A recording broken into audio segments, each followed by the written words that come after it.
Então, nós já estamos gravando, então eu queria primeiro agradecer a presença de todos e dizer que é um imenso prazer aqui na Rede Norte a gente receber os colegas de todo o Brasil, né? Coloca a Rede Norte à disposição para que a gente possa construir elementos bem colaborativos no sentido de dar visibilidade à produção do conhecimento que temos nas nossas instituições. Sem mais delongas, eu vou passar a fala para o Washington para que ele possa conversar conosco, só pedindo a vocês que, por gentileza, deixem os microfones desligados e que as perguntas sejam encaminhadas pelo chat.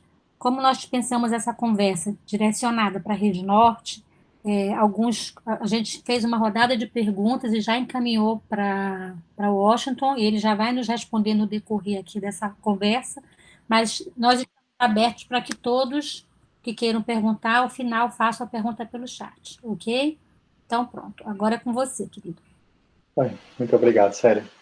Bom, obrigado mesmo pela oportunidade de a gente falar sobre esse assunto que é tão bacana, tão importante para a gente, que é repositório de dados de pesquisa, e no contexto da região norte, né? Que é uma região bastante importante para a gente também, para o Brasil e para o mundo como um todo. Bem, eu preparei aqui uma apresentação curta, que deve ser curta, vou tentar passar rápido. A ideia era que fossem poucos slides, que a gente tivesse poucos slides, mas no final das contas, tinham muitas perguntas que foram encaminhadas, né, previamente, que podiam ser respondidas por meio desses slides. Então, eu coloquei um pouco mais, e aí vocês vão perceber que quando eu chegar nas perguntas, a gente vai ter algumas que já foram respondidas pela apresentação antes das perguntas. Mas a ideia é que a gente tivesse uma interação muito maior por perguntas e respostas do que por uma apresentação formal. Eu vou colocar aqui, então, vou compartilhar minha tela. Só um minuto. E colocar a apresentação aqui em andamento.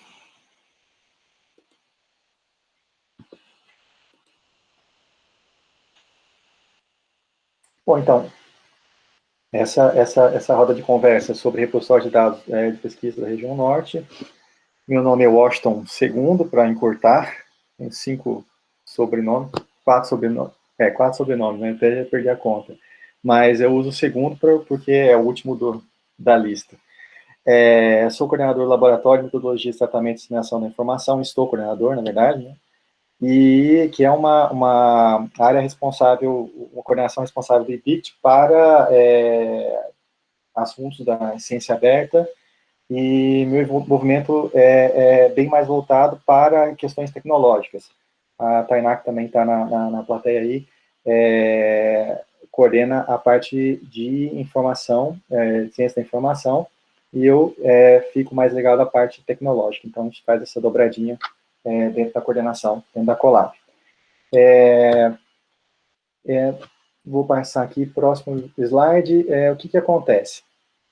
Primeiro, por que a gente tem que pensar no repositório de dados de pesquisa, né? Assim como o repositório de publicações científicas, que é nossa realidade hoje, né? A gente utiliza o repositório de dados de pesquisa para compartilhar e reutilizar os dados, né? A gente também utiliza ele para fazer curadoria dos dados que estão ali depositados. A curadoria envolve tanto a gestão sobre os metadados, né, quanto os dados em si, como é que esses dados estão descritos, se eles estão bem organizados, se há uma documentação. Isso dá também a visibilidade para a instituição que tem um repositório de dados de pesquisa, porque você dissemina a produção científica, nesse caso, produção científica, a gente está incluindo os dados também da instituição, além das publicações, né? É uma nova realidade, vocês vão ver, não é mais uma onda que está chegando, ela já chegou e já está forte já, no mundo todo, e a gente precisa seguir esse caminho. Tem uma questão também sobre gestão, porque aí você consegue saber quais são as áreas que produzem mais conjuntos de dados, quais são os investimentos que devem ser feitos em determinadas áreas por serem excelência, enfim, a gestão aí é um ponto-chave também no repositório. Tem a questão da preservação, então esses conjuntos de dados, eles devem ser você deve selecionar o que deve ser preservado, e a preservação não significa só fazer uma cópia, um backup, mas você migrar formatos, fazer toda a inspeção sobre questões de até vírus, por exemplo, se você tem um software ali, se esse software está com algum tipo de vírus ou não, enfim, você tem uma série de ações aí da preservação que são um assunto em si só, né? E tem a questão da economia de recursos, e aqui é bastante importante o repositório, porque às vezes um projeto foi financiado com uma coleta de dados, né? E aí a pessoa, o pesquisador, uma equipe se embrenhou lá no meio da Amazônia para fazer essa coleta, e esses dados, eles, se não forem depositados num ambiente como repositório para serem reutilizados, eles podem ficar só no âmbito dessa pesquisa, ou no máximo do grupo de pesquisadores ali que participaram dessa pesquisa. E aí, a gente tem um grave problema, porque pode acontecer de uma outra agência, ou a mesma agência financiar outro projeto que vai ter a mesma coleta, e você vai estar pagando por uma informação, os dados, mais de uma vez. E isso é um recurso público, né? E é um dos princípios da administração pública é a economicidade. A gente precisa reutilizar e usar da melhor forma possível os recursos que a gente tem, que são muito escassos. Então, aqui a economia de recursos é um ponto-chave, e é por aí que a gente vende a história do repositório de dados para quem financia a pesquisa científica brasileira, que, em última instância, é o próprio povo brasileiro, por meio de impostos. Então, você tem uma questão muito séria aqui também, que é a grande diferença entre publicações científicas e dados de pesquisa. Os dados são muito mais difíceis de serem tratados. Publicações científicas, elas têm, em média, ocupam, por exemplo, um artigo ocupa um tamanho muito pequeno em termos de espaço em disco, num servidor, né? Coisas de megabytes. E no caso dos dados, isso não é verdade. Você pode ter conjuntos de dados que vão desde 10K, 10 KB, até dezenas de petabytes, né? Então, a dimensão varia muito. A descrição também desses conjuntos pode variar bastante. Se você está escrevendo um conjunto que foi coletado numa expedição, por exemplo, voltando ao exemplo da expedição na Amazônia, é muito importante você, de repente, ter a geolocalização desse conjunto. Mas isso não faz sentido se você está num laboratório de uma universidade fazendo experimentos com raio laser, né?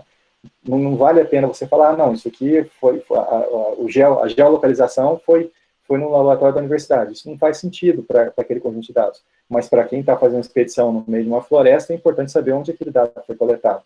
Então, aqui, a gente já vê um atributo, né, dessa descrição, que pode ser muito relevante em um contexto e não ter relevância alguma em outro contexto, né, dependendo da área que você está tratando. E mais que isso, os dados também eles têm um problema em relação ao ciclo de vida. Tem dados que não vale a pena você guardar, né? E quais são eles? É difícil selecionar. Por exemplo, se você tem um conjunto de dados que ele pode ser produzido novamente, sem nenhum custo adicional, por exemplo, é uma máquina que faz aquilo, e você só tem que repetir aquele ensaio dentro de uma máquina, e aquilo vai ter um consumo de recursos pequeno. Então, não vale a pena, de repente, você guardar uma série de ensaios e preservar isso dentro de um repositório ou dentro de outro sistema. Então, é muito difícil, e você tem que ter uma série de parâmetros para medir o que você deve manter no repositório, o que não deve, o que é realmente muito reutilizado, o que não é, e deve entrar, de repente, num espaço onde você guarda coisas que são uma espécie de um arquivo morto, né? Então, aqui é difícil, e é um assunto bastante importante a questão do ciclo de vida dos dados. E aí, os dados também, eles têm versões. Por exemplo, um software pode ter N versões, né? E no caso do artigo científico, você tem no máximo 3 versões ali, né? Pós-print, pré-print e alguma outra versão que você queira. Então, os dados, o mesmo conjunto pode ter uma série de irmãos ali, que são versões dele mesmo, né? E aqui é importante separar o que é difícil de ser tratado do que a gente consegue tratar desde já. tem um conceito chamado cauda longa, né, que é o seguinte: 70% dos conjuntos de dados, em geral, eles vão estar na cauda longa, que é essa parte laranja, né? E essa cauda longa, ela é fácil de ser tratada. Fácil assim, ela é possível de ser tratada. Enquanto que a cabeça dessa cauda, ela é muito difícil. Então, a gente, por exemplo, situa os conjuntos aí na ordem de gigabytes, vai dentro da cauda longa, e os de petabytes dentro da cabeça da cauda. Os que a gente consegue descrever de uma maneira meio que genérica na cauda longa, e os que são muito específicos, que necessitam de um esquema muito específico de descrição na cabeça da cauda. Então, a gente deve tratar desde já os dados da cauda longa, porque o que a gente tem facilidade de fazer, os da cabeça da cauda tem que ser tratados? Sim, claro, a gente não vai desprezar isso, mas a gente pode deixar isso para um momento futuro, não precisa ser desde já pensar no problema como um todo. Vamos fatiar esse problema e vamos fazendo desde já o que a gente consegue fazer. Então, essa é a estratégia que a gente está propondo. E, para isso, a gente tem que fazer o uso de diretrizes e infraestruturas internacionais. E a gente tem uma série de ações, parcerias, por exemplo, com o PNE, com a La Referência, Golfer, com o Zenodo também, que é um repositório internacional. Tem as ações do COAR, para a próxima geração de repositórios, a RDA, a LiraSys, e também agora uma coisa nova que já é uma realidade na Europa, que é a European Open Science Cloud, que é um aglomerado de todas as ações de ciência aberta para dentro da Europa, né, onde participam também o PNR e outras iniciativas europeias, o GOFER, e também tem o Eurocris, que é um outro assunto muito relacionado com dados de pesquisa, mas que a gente não vai abordar aqui agora, que são sistemas CRIS, tá? E aí, o grande problema, assim, que a gente vê, primeiro, assim, que mais preocupa, que é mais nossa missão, assim, no IBICT, é tratar as descrições desses conjuntos de dados, né? Você tem N possíveis descrições, N possíveis diretrizes, né? E para N possíveis áreas do conhecimento. Essa aqui é uma figura que demonstra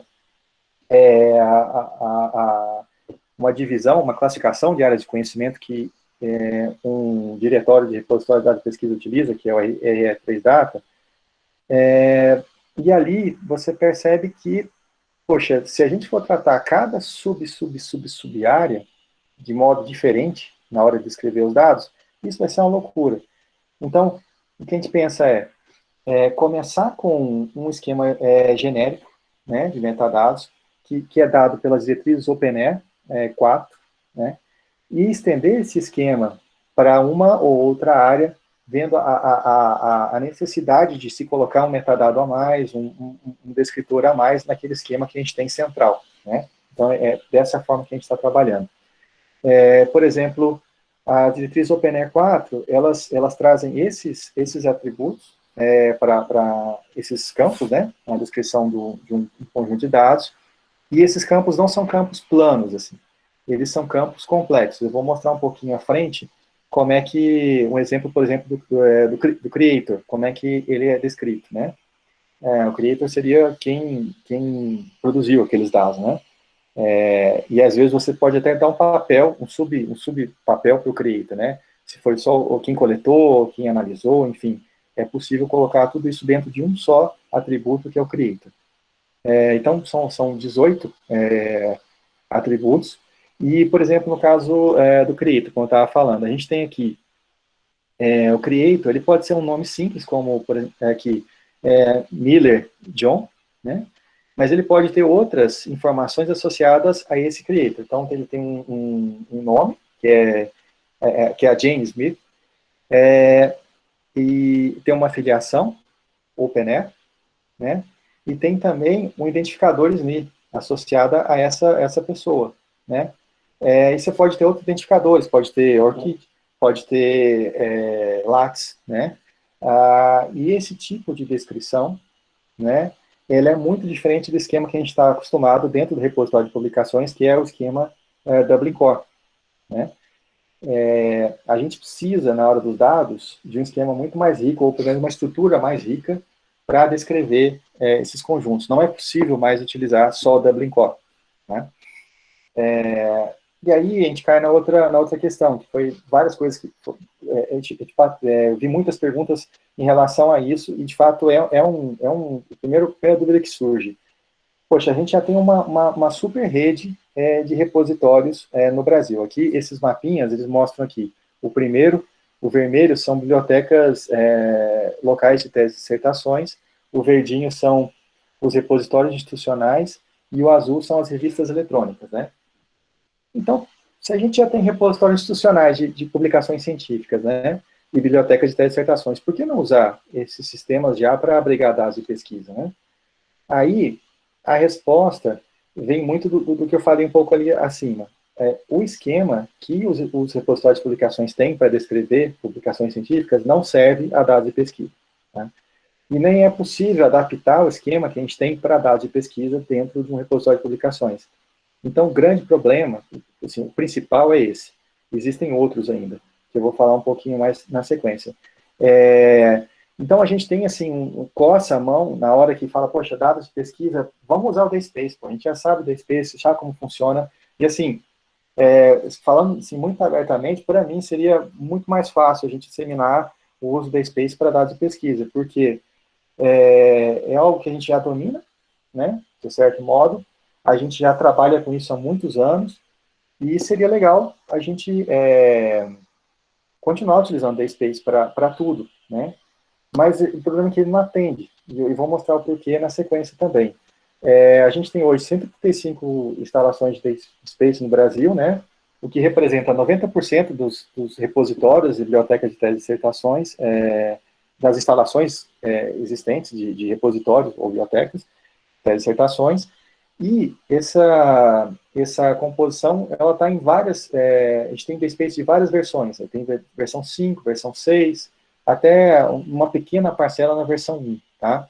A gente tem uma culpa aí, porque tem muitos DSpace na versão 4, porque a gente disseminou um pacote, naquela época era o TED, né, é o TED ainda, que é uma customização do DSpace. No começo o TED era um software feito em PHP, depois a gente lançou o novo TED, que era um software que é uma customização do DSpace, e agora a gente está planejando migrar essa nova versão do TED para uma nova versão do DSpace, provavelmente a versão 7. A versão 7 está para sair, deve sair agora em agosto, essa foi a última previsão que nos deram, mas está muito atrasada, né? Ela começou a ser discutida em 2015, a gente já está em 2020, tem 5 anos que eles estão trabalhando nisso, mas a gente precisa ter um papel mais ativo também desenvolvendo essa versão. E aí, se a gente quer trabalhar mais forte nisso, a gente já tem uma equipe trabalhando nisso agora dentro do IBIT, para que a gente se apodere mais dessa versão 7 e consiga atender todos os requisitos que existem para os repositórios institucionais de publicações científicas, com a versão 7, e também com a versão com as bibliotecas de teses e dissertações, né? Bibliotecas locais de teses e dissertações. Então, a gente vai ter que trabalhar forte nisso na versão 7. Tá? Vamos lá. E aí, essas versões, elas são distribuídas pelo Brasil, né? A maior parte dos repositórios, de fato, está na região sudeste, nas regiões sudeste e sul, alguns na região centro-oeste, né? E também tem muitos repositórios na região norte e nordeste. No entanto, a gente precisa expandir isso, tanto a nível de repositórios agora, de publicações científicas, e agora a gente joga essa também, que é necessário que a gente expanda isso para repositórios de dados científicos. Não tem para onde correr. E aí, por que a gente não usa o DSpace, né, para isso? Aí, a gente teve uma discussão, isso também lá em 2015, já se falava do Dataverse no IBIT, né? Tem projetos lá que utilizam o Dataverse já, e a gente torceu o nariz para o Dataverse também, assim como vocês fazem, e como os TIs de hoje fazem. A gente falou, poxa, não é legal, não vamos ver outros, né? Não sei se esse é o melhor caminho. E aí a coisa foi avançando, e aí surgiram estudos de comparação entre softwares, né, para dados de pesquisa.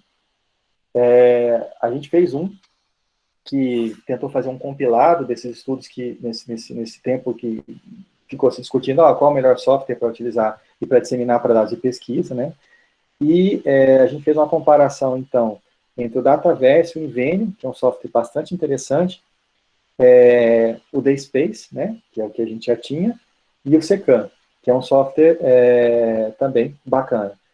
As conclusões que a gente chegou foram as seguintes: o Dataverse, ele é o software que melhor atende os requisitos para dados de pesquisa e melhor está pronto para uso. Então, o Dataverse hoje, se você instalar ele, você já pode começar a utilizar, você não precisa ter nenhum desenvolvimento.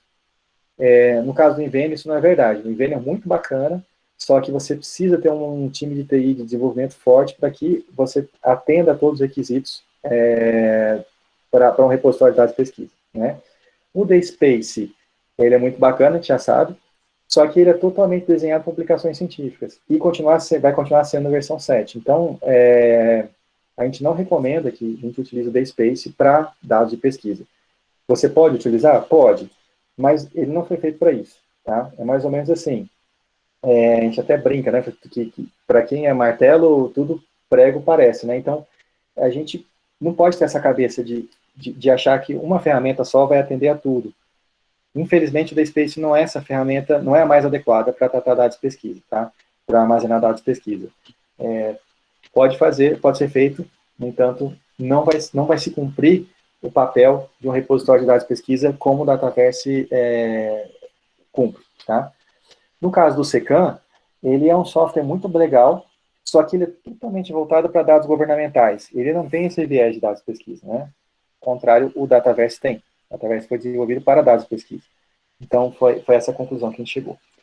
E aí, a gente começou a fazer uso de manuais que já existiam sobre Dataverse, tinha até um dentro do IBIT também, que a gente tentou aproveitar uma parte, uma tradução de um manual que na época existia na rede, mas a gente, na verdade, usou muito mais os trabalhos também que foram feitos no GT-RDP, que foi um grupo de trabalho criado entre IBIT, RNP, URGS e FURG, né, e também complementou com outras experiências que a gente teve ao longo do caminho. Então, a gente gerou um PDF, que está nesse primeiro link, e tem também agora uma página na internet, usando o GitHub Pages, que permite que a gente faça um desenvolvimento colaborativo desse manual de maneira muito fácil, tá? Então, assim, à medida que a gente for conseguindo, angariando usuários aí, a ideia é que a gente tenha um manual vivo, que seja alterado, seja corrigido, não só pela gente, mas por todos os usuários aí do Dataverse, tá? E também a gente tem um grupo brasileiro de usuários do Dataverse, tá? Aí está o URL também, seria muito interessante que vocês participassem desses grupos, para que a gente amadureça as discussões lá sobre dados de pesquisa. Até muitas dessas perguntas que estão aqui aparecem lá, e aí é muito bacana se a gente começar a interagir por esses fóruns, né? Bom, como é que o Dataverse funciona? Muito parecido com o DSpace, tá? Em termos de organização da estrutura hierárquica do repositório. Você tem uma coisa aí que faz um pouquinho de confusão, que é o seguinte: no DSpace a gente tem comunidades e coleções, certo? No Dataverse, eles chamam comunidade de Dataverse também. Então, tem a instância Dataverse e tem a comunidade chamada Dataverse. Então, quando você vai criar um conjunto de dados dentro do Dataverse, instância Dataverse, você criou o seu repositório Dataverse, você pode criar um novo Dataverse ali, que tem toda uma configuração especial, que seria uma comunidade. Dentro dele, você pode ir incluindo outros Dataverses, isso de maneira teoricamente infinita, então montando uma árvore aí, e depois, no final, você deposita os seus datasets. Em um desses dataverses, você deposita os seus datasets. E os datasets, por sua vez, são compostos dos metadados descritivos desses conjuntos, dos arquivos de dados, da documentação e do código propriamente, se você tiver algum código de desenvolvimento ali de software, por exemplo. Tá? E aqui essa figura mostra bem a seguinte situação. Hoje os pesquisadores já compartilham dados, tá? Eles já fazem isso em vários repositórios internacionais, inclusive os brasileiros, tá? Então, o que a gente quer fazer é descer esses conjuntos para a nossa infraestrutura, e não mais depender de infraestrutura internacional, tá? Só de infraestrutura. Você pode continuar compartilhando internacionalmente, mas a gente tem que ter a nossa própria infraestrutura, tá? Porque o que acontece? As revistas hoje, elas cobram, né, e as agências internacionais cobram que você deposite os dados no repositório de acesso aberto, e aí, como não tem nenhum no Brasil, salvo alguns casos, a gente tem, isso é depositado em repositórios fora do Brasil. A gente precisa criar esses repositórios aqui para que os pesquisadores depositem aqui, tá? Eles podem depositar fora, mas precisam depositar aqui primeiro. E a partir daí, vou falar um pouquinho mais sobre isso, o Oasis, ele passa a agregar não só os repositórios de publicações científicas, mas os de dados científicos também. E por meio dessa agregação, são só os metadados nesse caso, a gente é recoletado pela referência e isso vai aparecer também no OpenAir, que é um portal muito bacana, europeu, que agrega informações científicas aí do mundo todo, né? Publicações, dados, projetos e por aí vai. Não sei se alguém quer falar alguma coisa, viu? Microfonezinho. Bom, vou seguir então. E aí, vamos lá, chegamos à questão dos repositórios de dados de pesquisa da região norte, né? Então, o que eu identifiquei, a gente tem um repositório que é mantido pelo MCTIC, agora não é MCTIC, mais MCTI, né? Sobre biodiversidade, né? Que é o CIBBR. Tá? Ele é o nó brasileiro de um repositório internacional chamado GBIF, né? E lá eu percebi que existem conjuntos do Museu Paraense Emílio Guild, do Instituto Nacional de Pesquisas da Amazônia e da Fundação Oswaldo Cruz, tá? Principalmente conjuntos relacionados à região norte, tá? Porque ele é de biodiversidade, muito do que está lá é relacionado à região norte. Então aqui, eu até coloquei os links aqui, eu não vou clicar em todos eles não, mas se você clicar aqui em Museu Paraense Emílio Guild, você vai ver lá dentro do GBIF, que é o repositório que coleta esse repositório CIVR brasileiro, quais são os dados que existem lá do GBIF. Tá? Desculpe, do Museu Paraense Emílio Guild, dentro do GBIF, que é esse repositório internacional. Tá? Depois vocês vão ficar com os slides, podem clicar e ver os demais casos aí, no caso do INPA e da Fundação Oswaldo Cruz. Tá? Eu também identifiquei um repositório chamado PPBio, que é o Programa de Pesquisa em Biodiversidade, também relacionado à biodiversidade. E ele é mantido, até onde eu entendi, pelo Instituto Nacional de Pesquisa da Amazônia, o INPA, né? Eu identifiquei esses dois, provavelmente existem mais, tá? E identifiquei também um repositório, muitos conjuntos de dados dentro dentro do OpenAir. A gente percebeu o seguinte, o OpenAir, ele vai coletando dados de tudo quanto é fonte e ele acaba agregando dados que vêm, por exemplo, de uma revista, PLOS ONE é uma delas que compartilha dados, e outros repositórios, por exemplo, o Zenodo, e aí você consegue ver qual é a filiação desses dados, em alguns casos, né? E no caso eu procurei pelo Museu Paraense Emílio Guild, e eu verifiquei que existem 1.818 datasets lá no OpenAir, tá? Sendo que, muito provavelmente, isso vem daquela iniciativa CIVBR, ou vem de outras fontes, como eu falei, de repositórios internacionais, então aí a gente pode tentar identificar de onde vem esses conjuntos, né?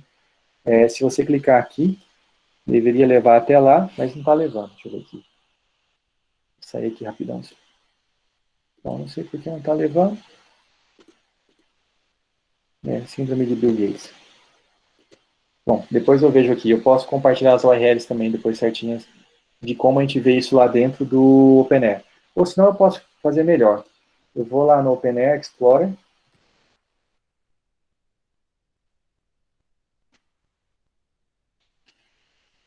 E vou procurar aqui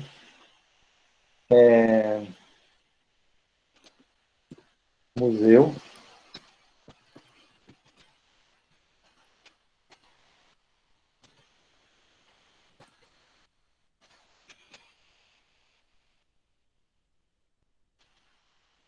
Então aí eu vejo esses 1.818 resultados, né, de conjuntos aí, por exemplo, aqui a informação, objeto etnográfico, percurso interdisciplinar do Museu Parense Emílio Guild, né?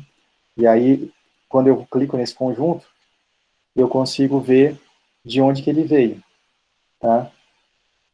Eu vejo aqui, ó, que ele veio da referência. Interessante.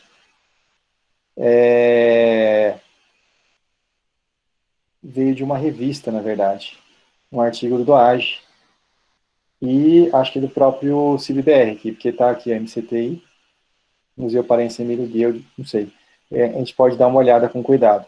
Aí eu tenho os identificadores persistentes, por exemplo, DOI, e consigo ver do Cielo, na verdade, ó. Cielo já está compartilhando dados.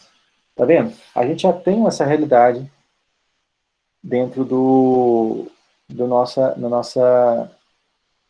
da nossa rede, tá? Agora a gente precisa internalizar isso e organizar. Isso é nisso que eu vou bater aqui mais à frente. Então, no IMPA, a gente tem uma situação semelhante. 3.405 datasets, tá? E por aí vai. Existem muitas instituições brasileiras que têm datasets lá dentro da OpenAIRE e não vem, muitas vezes, de repositórios brasileiros. Nesse caso, veio de um conjunto de dados que está associado a um artigo que está publicado na Cielo. Na Cielo, não, numa revista da Cielo. Né? Aí, a gente tem uma questão. Esse repositório que a gente está propondo, institucional de dados de pesquisa, como é que ele seria? Porque, assim, existem já repositórios de laboratórios, listas que a gente está citando, né? Como é que fica a comunicação entre o repositório institucional de dados de pesquisa, esse Dataverse que a gente está propondo criar, e esses outros repositórios que existem no âmbito da instituição, que já funcionam bem, que tem comunidades que depositam, enfim. A nossa ideia é que isso não seja migrado tudo para o Dataverse. Né? O Dataverse interoperaria com esses repositórios já existentes, só trocando metadados. Né? E a partir dessa troca, a gente conseguiria coletar esses metadados e recuperar pelo OASIS um conjunto que está em qualquer lugar, tanto no próprio Dataverse institucional, quanto em um desses repositórios da instituição que já existem. Né? Em relação ao DOI e identificadores persistentes, eu vi algumas perguntas lá, depois a gente vai ler, sobre como que a gente consegue atribuir identificadores persistentes para conjunto de dados. Um deles é o Handle, né? A gente falou sobre isso em outras ocasiões, e o outro é o DOI. Para conjuntos de dados, o mais indicado é o DOI, porque é o internacionalmente utilizado para conjunto de dados, e a instituição que é responsável por atribuir DOIs para conjunto de dados é o DataCite, tá? Então, o que a gente fez? A gente criou um consórcio no âmbito de um projeto de construção do repositório de pesquisa, de dados de pesquisa do CNPq, o LaTeX um consórcio com o DataCite, e esse consórcio é liderado pelo CNPq, né? E participam hoje o IBICT, CNPq, a Fiocruz e a Embrapa.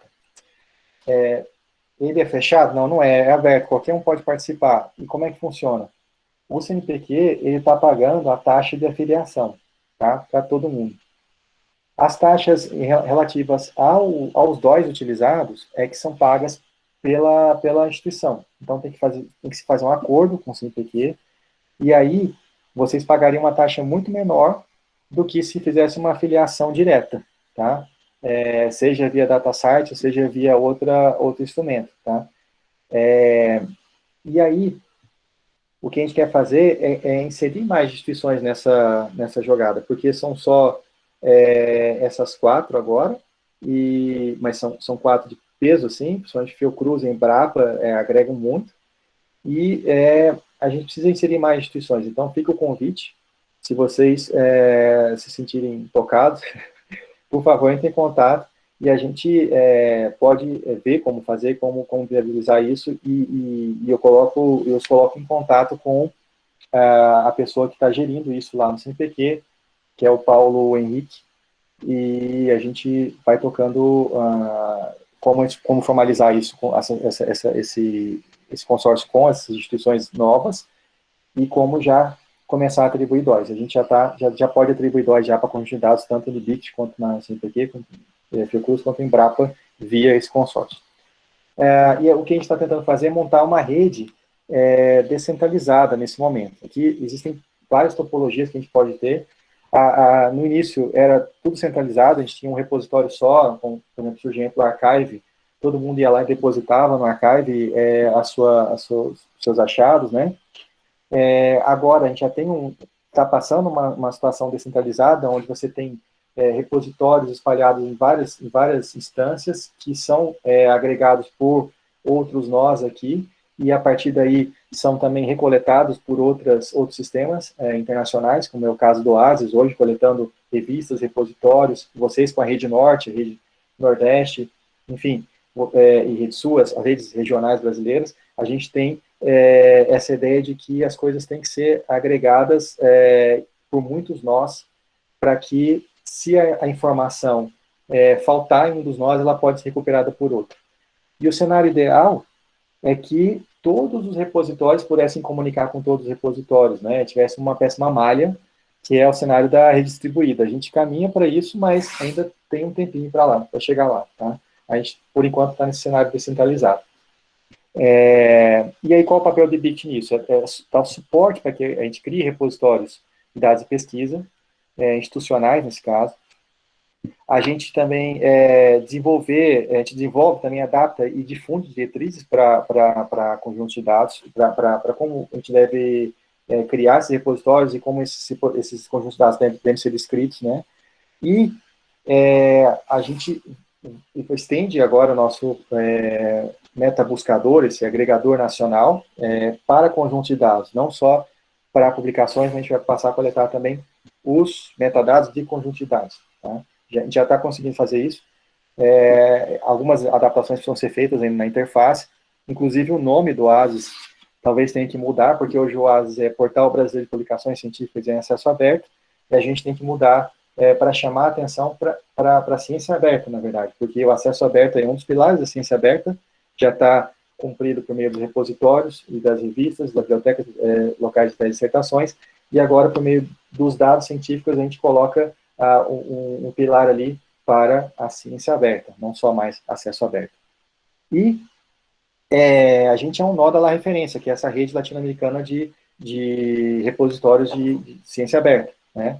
E aí, por meio da La Referência, a gente tem parcerias e trabalho com o OpenAIRE e com outras instituições como o COA, e agora vai passar também a disseminar o conteúdo de dados e pesquisa via essa rede La Referência também, tá? E aqui a orientação, assim, a inspiração que a gente tem é que os repositórios sejam a base de todo o processo de comunicação científica, né?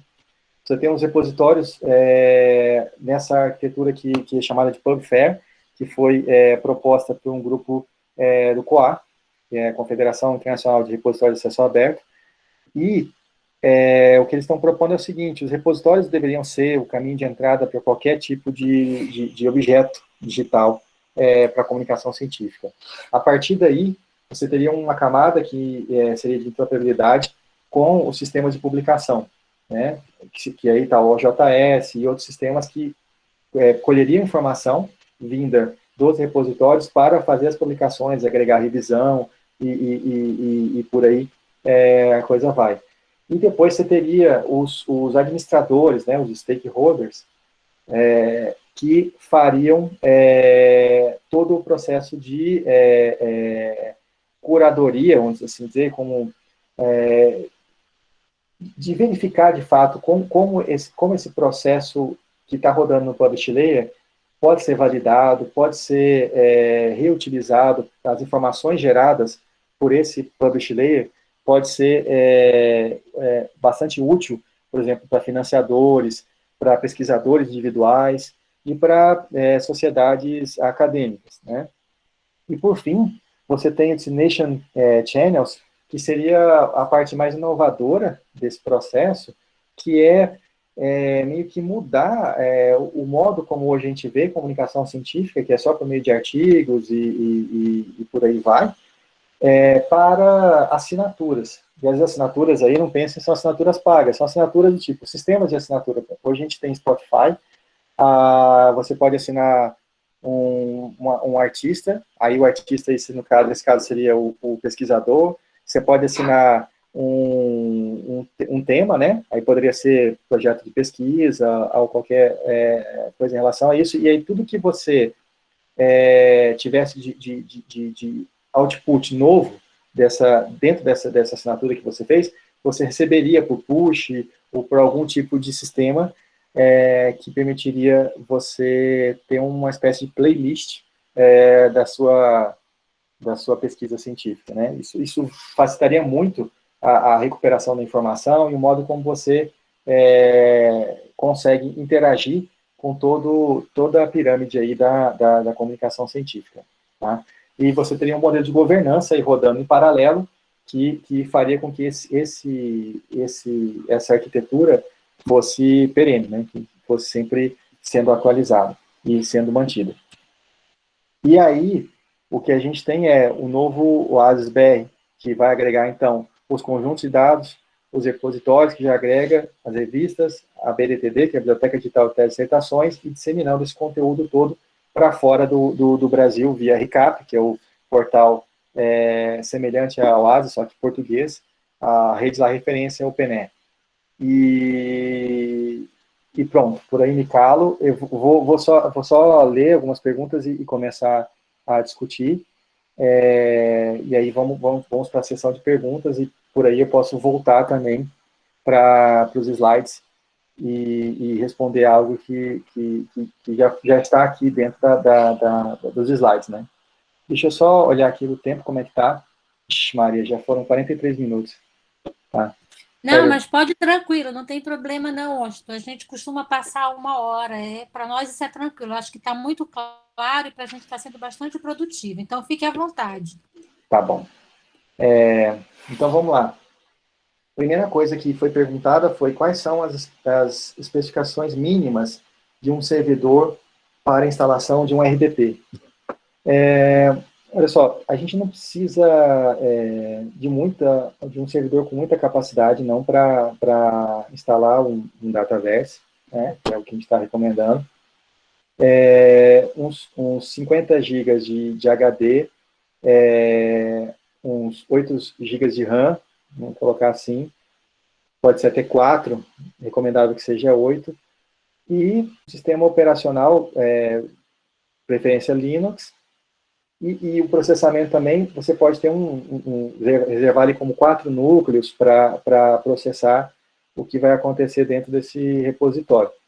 No entanto, isso eu estou pensando assim, para começar, mas você deve planejar o crescimento desse repositório, porque 50 GB ele talvez não dê nem para o primeiro depósito, se você vai depositar ali um conjunto que é muito grande, que tenha mais que 50 GB, certo? Então, depende muito do que vai ser depositado, qual o tamanho dos conjuntos que vão ser depositados ali. A gente está fazendo alguns testes, e a gente reservou já um HD de uns 2 teras, porque o que é o mais complicado aí, um disco de 2 teras, o mais complicado aí é, de fato, a questão do espaço, né? É necessário, de fato, pensar no espaço e no crescimento que isso vai ter no longo prazo. Tá? Conjuntos de dados, eles são um outro problema. Não dá para tratar conjuntos como publicações.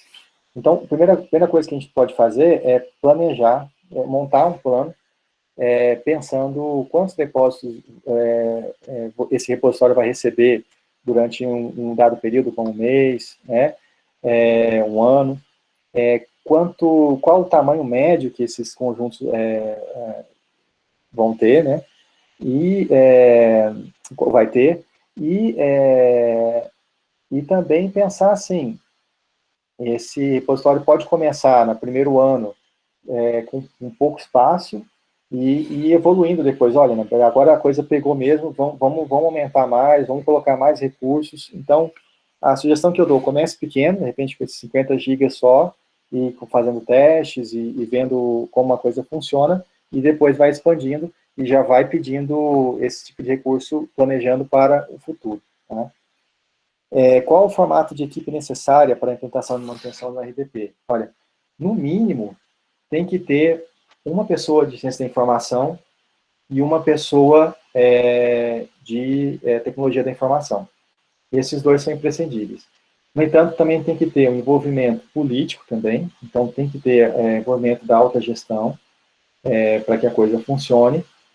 E diria que é isso. Um gestor, pelo menos um gestor, pelo menos um TI e pelo menos um profissional de ciência da informação. Tá?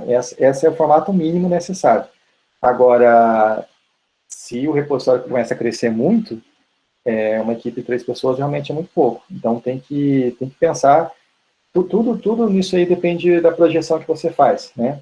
Quanto você acha que esse repositório vai ter de depósitos, qual o tamanho desse repositório? É muito importante fazer esse planejamento antes de começar a definir equipe e recursos necessários.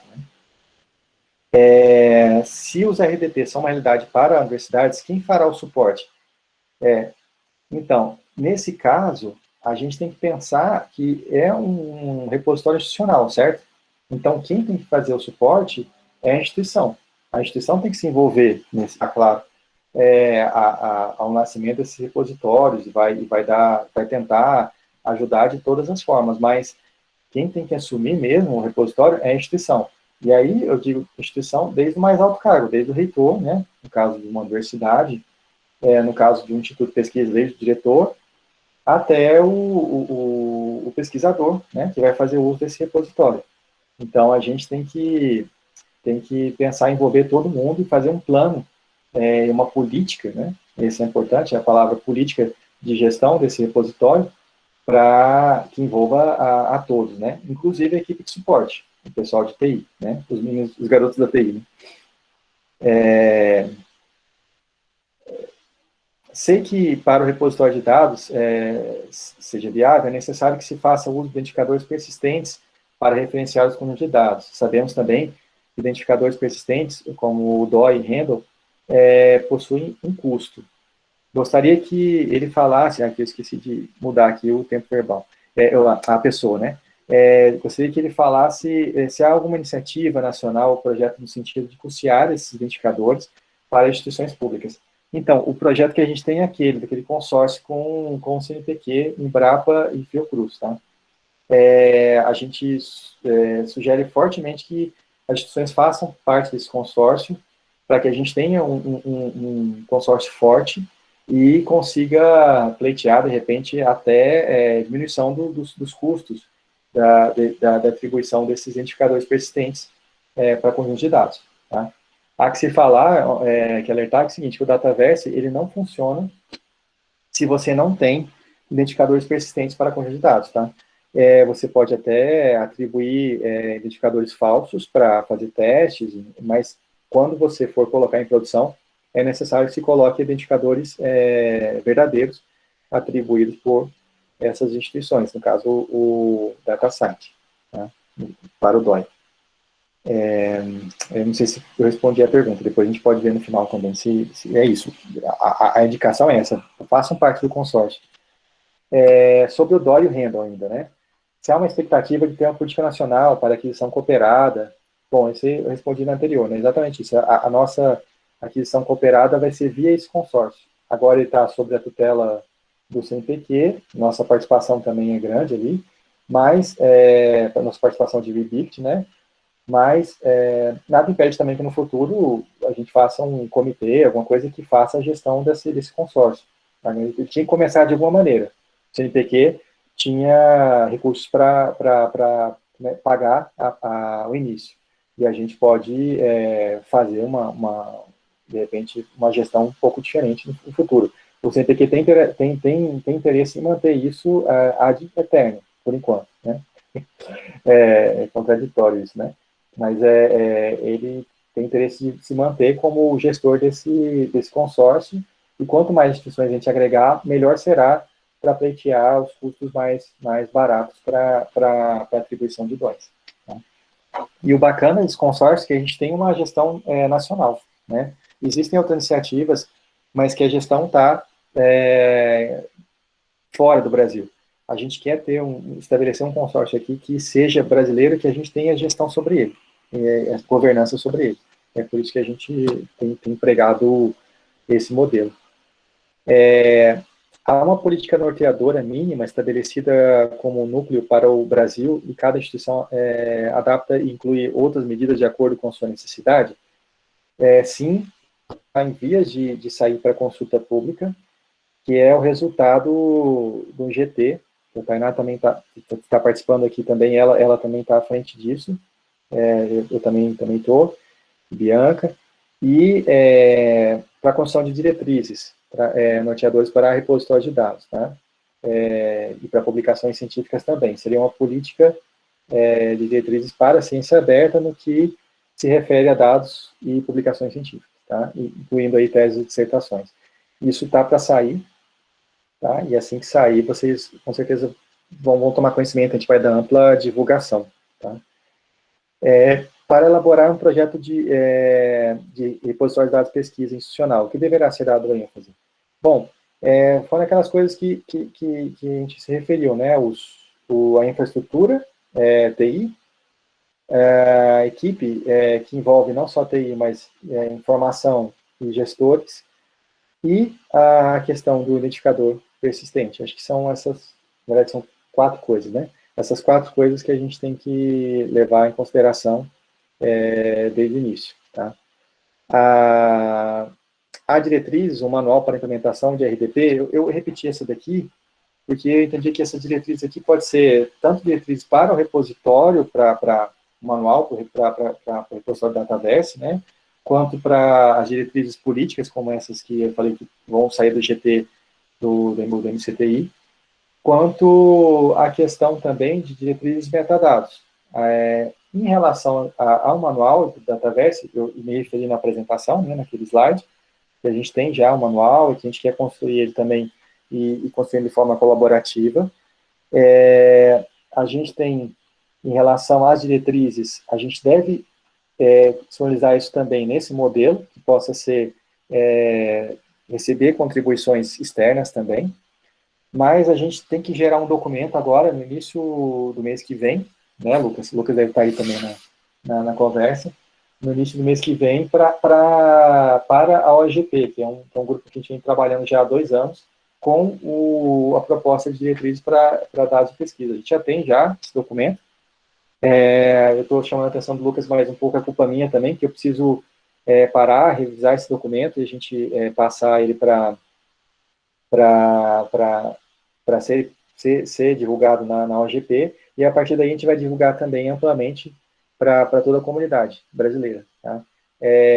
O que a gente fez lá nesse documento é usar as diretrizes OpenAir, como eu falei, estender ela para alguns casos onde a gente tem alguns domínios que a gente já tem algum esquema bem descrito, como, por exemplo, a área de biologia e há outras ali, né?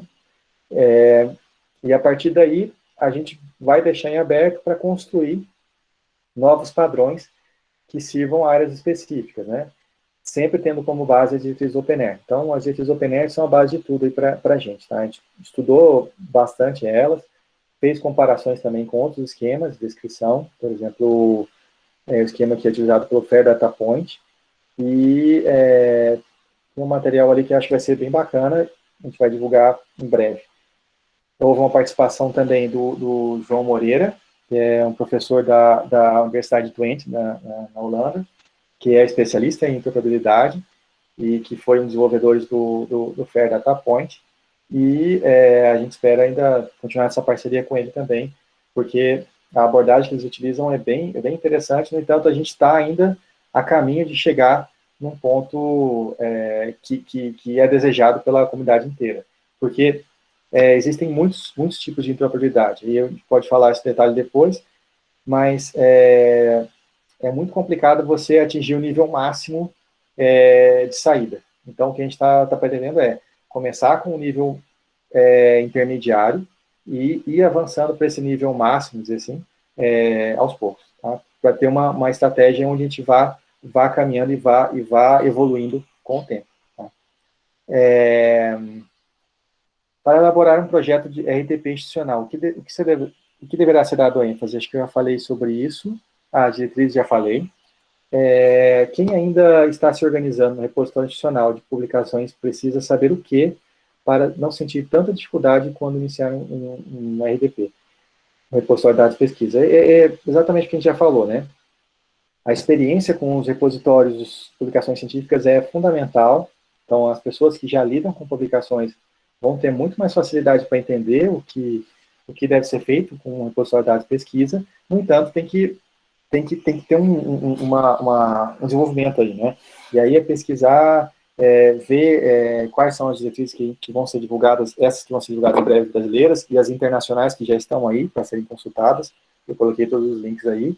E começar a se inteirar do assunto, para que quando o repositório de fato começar, na instituição de vocês, dados de pesquisa, vocês já estejam preparados para atingir esse tão sonhado objetivo de construir esse repositório na instituição. Uma preocupação permanente é sobre o padrão de dados, formato, extensão. Você pode exemplificar os mais comuns. Realmente, formato também muda muito, né? Você pode ter uma planilha, pode ter um software, pode ter uma imagem. Esses são os formatos que me vêm à cabeça agora, mas existem N infinitos formatos, né? E aí depende muito da área que você está trabalhando. Pode ser, por exemplo, uma sequência de informações coletadas por uma máquina. Podem ser N coisas. Dados, é até difícil também falar, olha, isso aqui não pode ser classificado como dados de pesquisa. Tá? Isso é um tipo de classificação que a gente adota pensando em conjuntos que foram gerados durante uma pesquisa científica, né? E aí pode ser tudo que você imaginar. Agora é importante que seja digital, né? Porque a gente está tratando só de questões de informação digital, né? Ou que foi digitalizada, né? Quais os cursos estão disponíveis para que bibliotecários tenham mais autonomia na temática? Bom, a gente tem um curso de ciência aberta da Fiocruz, que já está no terceiro ou quarto módulo. Vanessa, não sei se está aí também, que está à frente disso, né? E a gente tem também alguns cursos internacionais que podem ser acessados em português. Tá? Por exemplo, Foster, como o pessoal de Portugal é muito forte nisso, né, na questão de ciência aberta, eles têm muitos materiais português de Portugal que podem ser utilizados, e procurem por Foster, que foi um projeto europeu para capacitação em ciência aberta. Então, eu indicaria esses dois, tá? Tanto o primeiro, o da Fiocruz, tá? O curso de ciência aberta da Fiocruz, e segundo, o Foster, tá?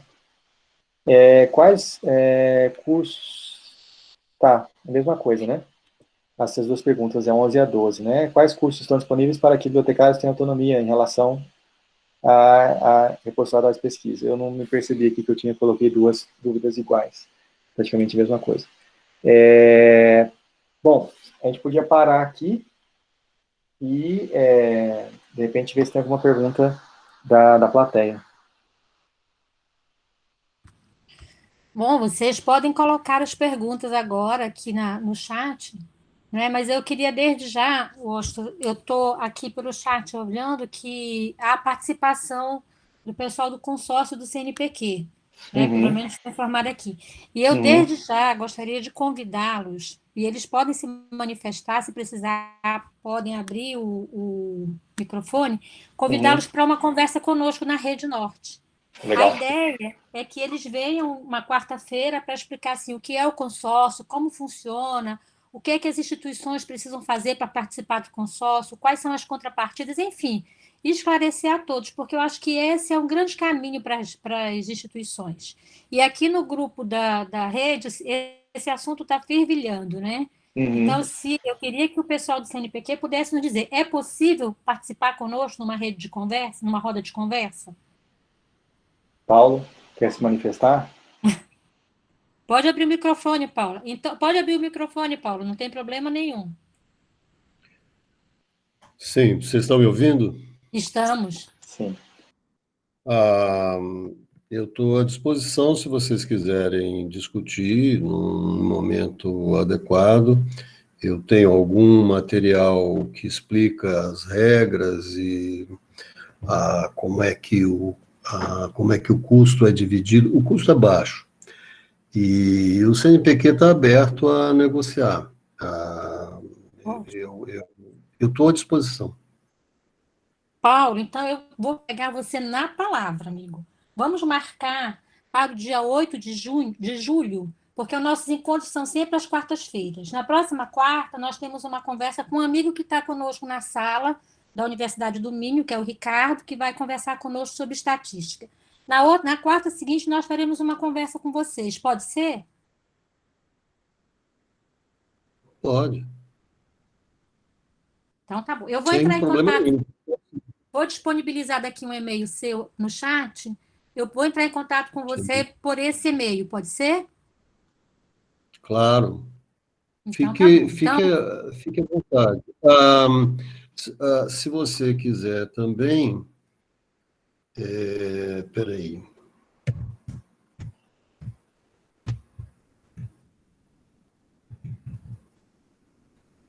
Esse é o meu telefone. Se você precisar ok. ligar, pode ligar.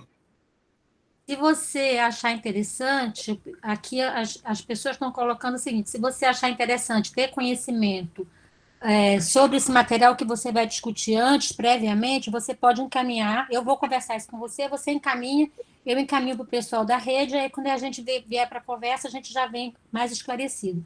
Mas o que eu acho que é bem importante é a gente ter a dimensão do que é a nossa participação no consórcio, como participar, e essas coisas são importantes para a gente poder até participar, fazer adesão ao consórcio, né? Eu agradeço muitíssimo pela Rede Norte e já digo a você, está confirmada a participação então, de vocês no dia 8.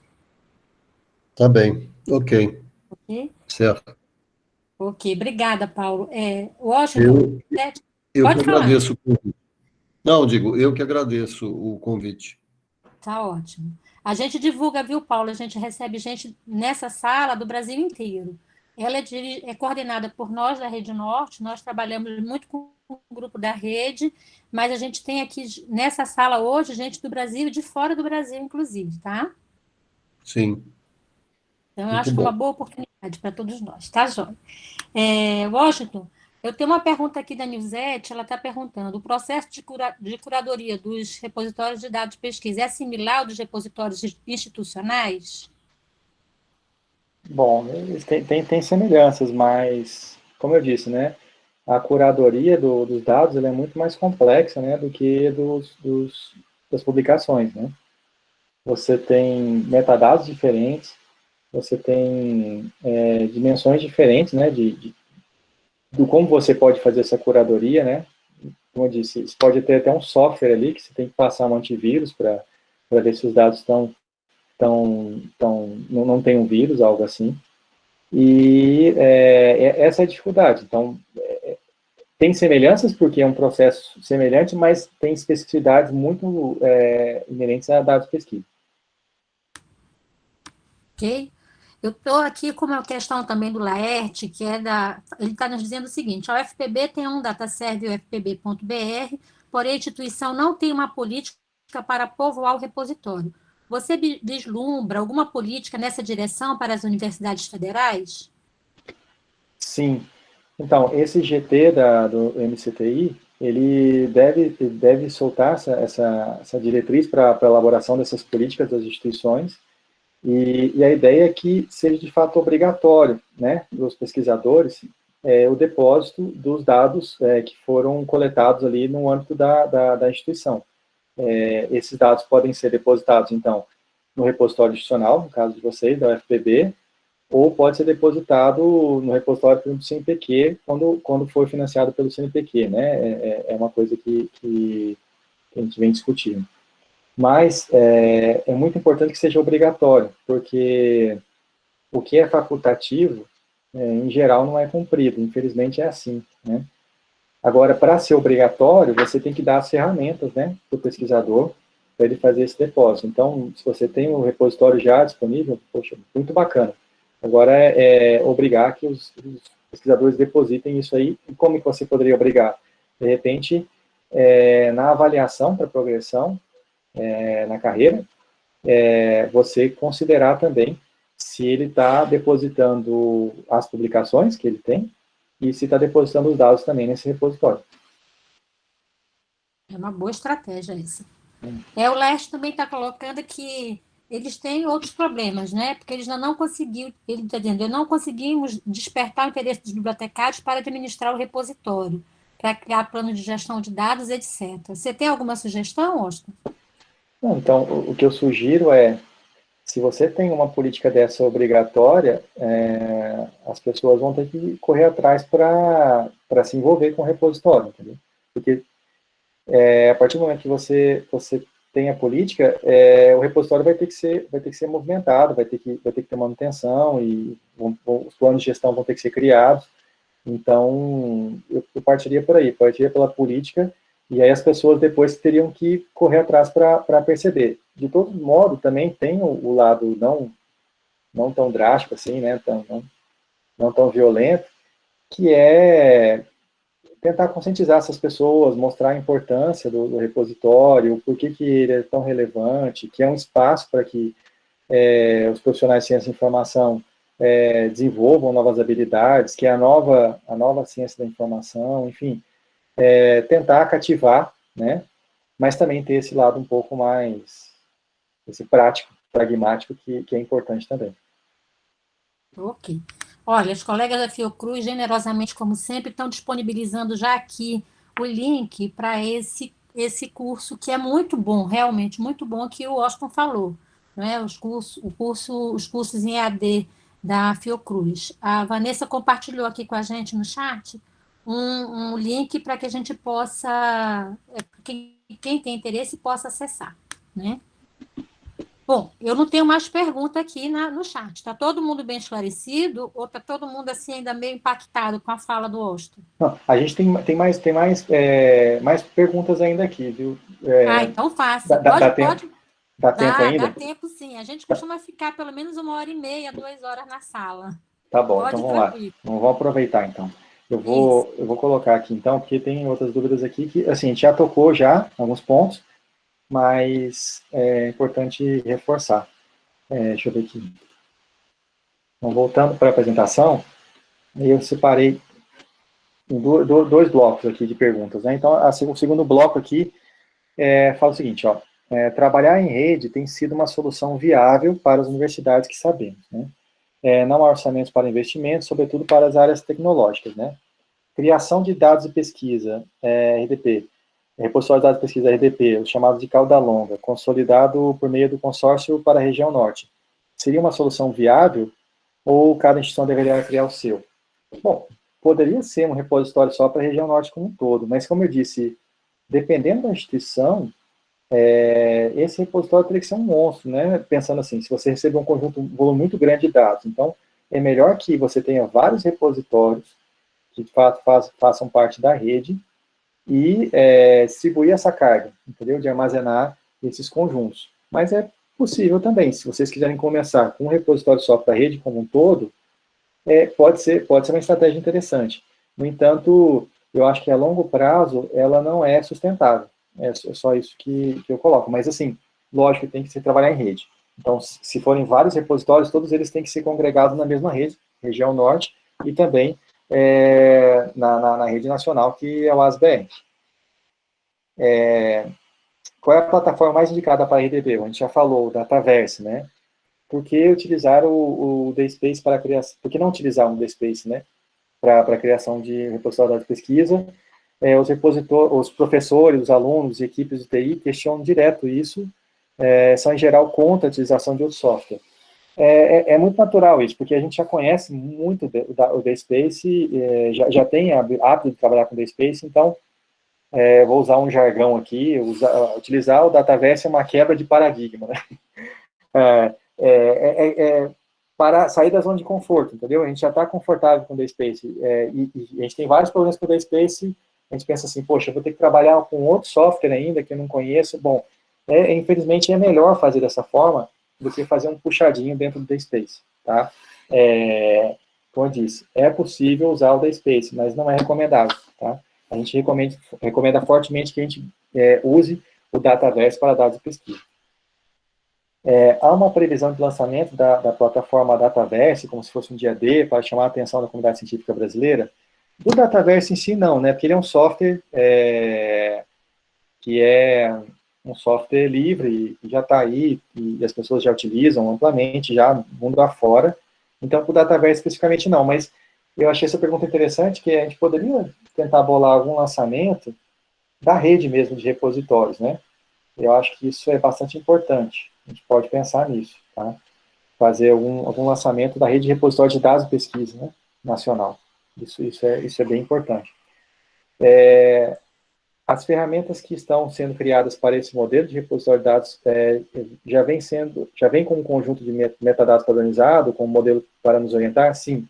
O Dataverse já tem um conjunto básico, que é o conjunto disseminado pelo próprio DataSite, que é essa organização que atribui DOIs também, que é o esquema que o DataSite fornece. No entanto, você pode modificar, você pode adicionar mais metadados, tirar metadados, enfim, é possível alterar ao bel prazer. No entanto, essa alteração a gente vai tentar disciplinar via diretrizes que a gente vai disseminar no início do próximo mês. Pode-se utilizar um repositório adicional de publicações como a RDP? Sempre vem muito essa questão, né? E a gente está batendo na tecla que não, né? Acrescentando só uma comunidade, não é a prática ideal. Você pode fazer até como uma coisa provisória, mas a gente precisa criar o repositório de dados de pesquisa, não pode ser o mesmo utilizado para publicações. Infelizmente, isso não é uma boa prática, tá? A gente bate muito nessa tecla, eu sei que pode ser chato, mas é o jeito mais correto de fazer a coisa, tá? A gente poderia só se adaptar publicações a dados, mas não é a forma ideal. É uma previsão de eventos envolvendo esse tema. Bom, a gente tem a Confoa, né? A Confoa vai ocorrer agora em outubro, né? Essa edição da Confoa, a última edição foi né, maravilhosa lá em Manaus, né, no Hotel Flutuante. Infelizmente, a próxima ia ser na Universidade do Minho, também tinha grandes expectativas, mas a Covid estragou tudo. E a gente vai ter que fazer, na verdade, de forma virtual, mas eu acredito que vai ter tanta qualidade tanto quanto presencial, né? Trabalhos, assim, faz parte da comissão avaliadora e também da organização, e os trabalhos estão muito bons, e convido a todos aí para que participe da Confoa. As inscrições vão abrir em breve, e vai ser virtual. Então é bacana também porque dá acesso a muita gente, né, que de repente não poderia se deslocar até Portugal, e vai poder participar virtualmente. Existem muitos eventos, tá? Muitos eventos. Muitos deles são internacionais. A gente tem agora a gente está tendo muitos nacionais também. E aí, poxa, a gente vai tentar divulgar, sempre que aparecer um novo evento, divulgar. A gente tem uma propaganda também. A gente tem uma página no Facebook, Ciência Aberta Brasil, onde divulga muitas coisas lá, inclusive esses eventos. Então, por favor, façam parte dessa página no Face, e a gente, sempre que a gente tiver um novo evento, alguma ação, a gente passa por lá. Tá? E aí, acho que é a última pergunta.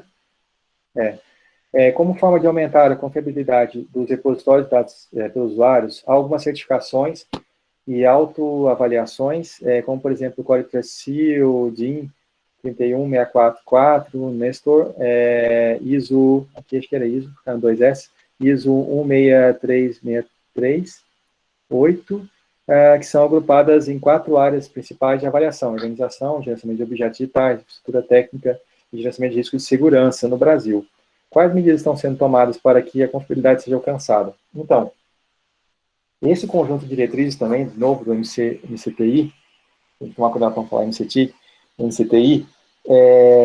ele vai trazer um pouco disso, porque, assim, essas normas de certificação de repositórios, então, por exemplo, a Core Seal é uma organização que certifica repositórios, elas foram meio que incorporadas nessas diretrizes, né? Então, existem bastante coisas importantes, como, por exemplo, se a instituição tem uma infraestrutura de governança institucional para manter o repositório, se você tem políticas claras de povoamento desse repositório, enfim, tem vários quesitos que você tem que seguir para que seu repositório seja certificado por um desses organismos, ou de acordo com uma dessas normas. No entanto, você pode ter isso de um modo mais palatável, assim, por meio dessa diretriz que deve sair em breve, via NCTI, tá? E a ideia é justamente essa, são os quesitos de governança que a gente espera que um repositório tenha.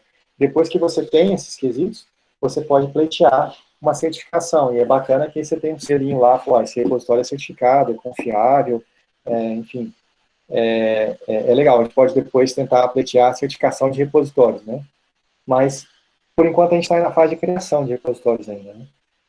Depois que a gente criar, a gente pode pleitear a certificação também, mas é legal já dar uma mirada nisso, e nessas normas de certificação, para que no futuro a gente consiga certificar nossos repositórios também. E aí eu tinha planejado aqui uma segunda roda de perguntas, e depois era o obrigado mesmo, que no final tem os e-mails para contar. Será que dá para fazer mais uma roda de perguntas ainda, Célia? Nós Ou não? temos aqui, olha, nós temos uma pergunta do Laerte. Ele está nos perguntando se os periódicos de acesso aberto no Brasil costumam exigir o compartilhamento de dados? Não, não é uma Não. prática no Brasil, não. Mas fora do Brasil, sim. Agora, a Cielo está começando, a gente viu ali que tem um conjunto já da Cielo, né, na UPNE. A Cielo está começando isso. A gente também tá planejando fazer isso, né, com a revista Ciência da Informação, conversar mais a fundo com o editor da revista também, que é o Ramon, lá do IBIT.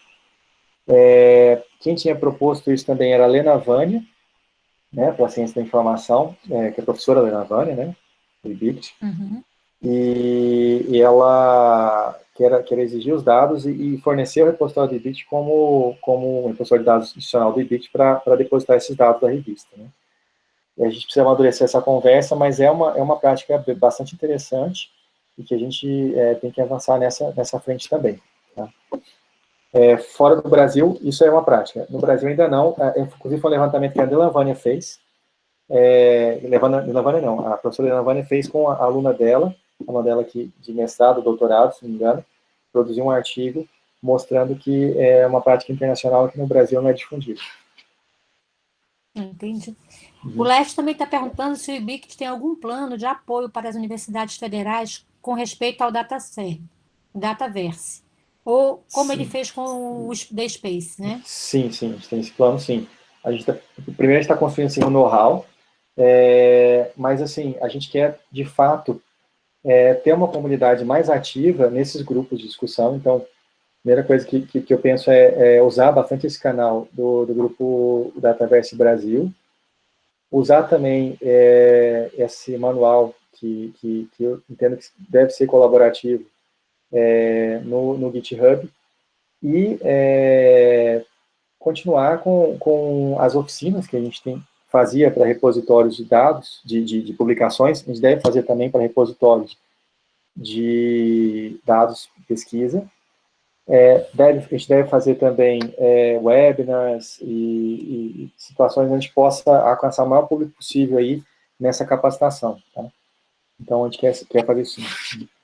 É porque eu acho importante, sabe, Washington, que a gente olhe a cara dele, né, que a gente comece a interagir com ele, com o Dataverse, já que ele vai ser o recomendado, a gente vá diminuindo as expectativas e vá criando afinidade de trabalho, né? Era legal que a gente pudesse ver assim, olha, ele funciona assim, e a gente ia quebrando essa barreira de que a gente não vai ter competência para trabalhar com ele, né? Isso, exatamente. Isso foi um trabalho que foi feito na Fiocruz, né? A Vanessa está aí também. Ela coordenou esse trabalho para a criação do repositório de dados institucional da Fiocruz. E o que a gente percebeu é o seguinte, assim, as dúvidas vão surgindo no meio do caminho, né? E você tem que instalar, tem que começar a testar, tem que começar a fazer os depósitos e ver como a coisa funciona. A gente também está passando por isso com o CNPq, no repositório de dados CNPq, e também no repositório do IBIT e da Kinem também, que a gente está trabalhando como piloto.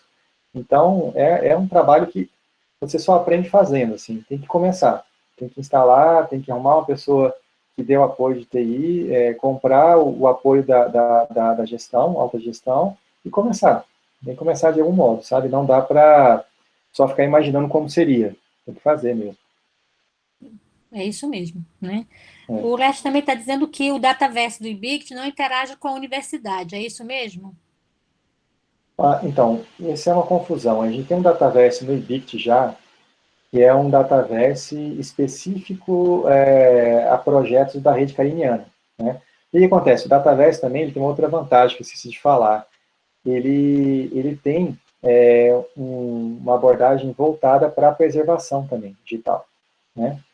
E aí, o Miguel, assim, que é o coordenador do projeto da rede cariniana, ele vem trabalhando essa questão da preservação no Dataverse desde 2015. Então, esse repositório que está registrado lá, inclusive está na R3 Data, ele foi desenvolvido no âmbito da rede cariniana. Tá? O repositório institucional do IBICT, a gente não tem ainda. A gente está construindo. Tá? A gente vai construir e ele vai fazer, assim, ele vai interagir com as universidades de que forma? A gente vai ter algumas coleções, vamos dizer assim, que podem ter conjuntos de outras instituições, mas a gente está ainda definindo isso, a gente não tem isso pronto, tá? Então, a gente não tem um repositório ainda pronto, a gente tem que dar o exemplo, a gente tem que construir nosso repositório, mas a gente está muito voltado para esse repositório do CNPq, porque a gente vê o alcance dele, e também a gente está construindo um know-how ainda, a gente não tem ainda tudo pronto ainda como seria o ideal, mas a gente vai construindo à medida que a gente vai fazendo, tá?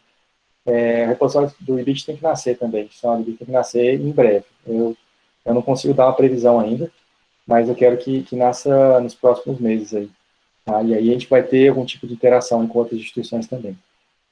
É porque a gente, na verdade, e aí está sendo colocado aqui também no chat pelo Laerte, perdão, é que a gente gostaria de ter do IBICT alguma iniciativa para despertar nas universidades essa ideia da gente criar as políticas de dados científicos abertos, né? Sim. Então, de alguma maneira, nós gostaríamos de ser instigados, de ser provocados para isso, né? E aí, quando a gente vai com o apoio do IBICT, a gente ganha uma nova, vamos dizer assim, uma nova envergadura para fazer essa discussão no âmbito das instituições, né? Sim, a gente tem que fazer esse repositório nascer no IBICT, tá? Para dar o exemplo, de fato, eu entendo o que você está falando. Bom, essas são as perguntas que eu tenho aqui, né? Eu estou imaginando que estão todos esclarecidos ou pelo menos instigados a pensar sobre o assunto, né? Washington, você teria mais alguma coisa para acrescentar? Não, acho que é isso mesmo. Obrigado. Obrigado mesmo pela oportunidade. E, bom, me coloco à disposição. Assim, como eu disse, a gente está no processo também, assim como a gente está fomentando esse processo à medida que a gente está fazendo também. A gente também está trabalhando no nosso repositório, está trabalhando no repositório do CNPq, trabalhando no repositório da Kinem, trabalhou também no piloto da Fiocruz. É um aprendizado. Dizer assim, por mais que a gente tenha não muitas coisas assim para fornecer para vocês, o que a gente tem de mais forte a gente tem que começar, tem que fazer e tem que ir aprendendo com o caminho. Lógico, a gente vai tentar munir vocês o máximo possível de subsídios para trabalhar, mas é uma coisa que tem que vir mesmo um pouco de baixo para cima, de cada uma dos gestores de repositório de publicações, para fomentar essa ideia do repositório de dados e pesquisa agora nas suas instituições. Ok. Obrigado. Bem, Washington, eu agradeço muito a tua participação, acho que foi bem legal, porque foi um bate-papo bem, assim, tranquilo da gente interagir, da gente saber essa dinâmica que você criou, das perguntas serem encaminhadas antes, foi bem interessante, porque a rede já foi logo caminhando as perguntas, eu acho que todos ficaram bem esclarecidos. Então, a gente quer agradecer muito a sua participação, a sua disponibilidade, essa sua disponibilidade de atender as questões e atender a demanda da rede. Muito obrigada mesmo, tá? Eu que agradeço. A Vanessa está colocando para a gente também aqui no chat um link para quem queira conhecer o relatório final da fase 1 do projeto da Fiocruz de dados para entrar em contato, tá? Ao pessoal da rede, eu quero dizer que eu compartilhei esse link lá no nosso grupo, tá? Já para que todos possam ter acesso, porque a gente tem colegas que não conseguiram entrar, porque os estados, alguns estados da região, como é um problema nosso, estão com dificuldade de entrar por conta da internet, tá? Eu queria aproveitar, então, além de agradecer o Austin, eu queria aproveitar também para convidar todos para o nosso próximo encontro, que vai ser na próxima, sempre às quartas-feiras, esse horário, né? Nós vamos conversar, então, com o Ricardo Saraiva, da Universidade do Minho. Ele vai conversar conosco sobre o uso de estatísticas em repositório, mostrando a experiência deles lá, e a gente também interagindo aqui com o Ricardo vai ser bem, bem interessante, porque a gente já conversou aqui anteriormente na rede, a gente já viu que se a gente quiser implantar métricas ou qualquer coisa, a gente depende que os repositórios tenham instituídos as suas formas de fazer suas estatísticas, né? Então, isso vai ser bem legal. E lembrar vocês também, como a gente acertou agora com o Paulo, que no dia 8 de julho nós vamos conversar aqui na rede, aqui no nossa roda de conversa, sobre o consórcio que o Washington colocou agora, ok? Então, eu agradeço a todos, especial agradecimento ao Washington. Lembrar também ainda que essa conversa, esse bate-papo vai estar disponível no canal do YouTube na rede. Tá? A rede tem um canal no YouTube e todos esses nossos bate-papos estão ficando disponíveis lá. Ok? Obrigada, gente. Obrigado, Washington. Obrigada a Muito todos que obrigado. apareceram. Foi um prazer recebê-los por aqui, tá bom? Até quarta-feira, então. Até, um abraço.